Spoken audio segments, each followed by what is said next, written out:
రాజ్యసభలో అంబేద్కర్పై అమిత్ షా చేసిన వ్యాఖ్యలపై వివక్ష పార్టీలు దేశవ్యాప్తంగా ఆందోళనలు, నిరసనలు చేస్తున్నాయి. అమిత్ షాను బర్తరఫ్ చేయాలని డిమాండ్ చేస్తున్నాయి. ఇప్పుడు దేశవ్యాప్త ఆందోళనలకు కాంగ్రెస్ సిద్ధపడుతోంది. దేశంలోని అన్ని జిల్లాల్లోనూ బాబాసాహెబ్ అంబేద్కర్ సమ్మాన్ మార్చ్ నిర్వహించాలని పార్టీ నేతలందరికీ ప్రధాన కార్యదర్శి కేసీ వేణుగోపాల్ సర్క్యులర్ జారీ చేశారు. ఈ నేపథ్యంలో ఈరోజు హైదరాబాద్ ట్యాంక్ బండ్ అంబేద్కర్ విగ్రహం వద్ద తెలంగాణ కాంగ్రెస్ నిరసన భారీ ప్రదర్శన చేసింది. డిసెంబర్ 18న రాజ్యసభలో అంబేద్కర్పై చేసిన కామెంట్స్పై కాంగ్రెస్ అభ్యంతరం వ్యక్తం చేసింది. అంబేద్కర్ పేరును పదే పదే ప్రస్తావించడం కాంగ్రెస్కు ఒక ఫ్యాషన్గా మారిందని విమర్శించారు.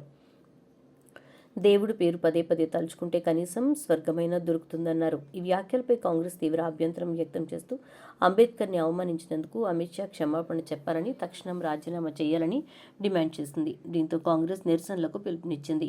బీజేపీకి కౌంటర్గా కాంగ్రెస్కి పోటీగా బీజేపీ కూడా కామెంట్స్ చేయడం, ధర్నాలు తీయడం చేస్తోంది. ఈ వ్యవహారం ఎన్ని రోజులు, ఎంత దూరం వరకు వెళ్తుందో చూడాలి.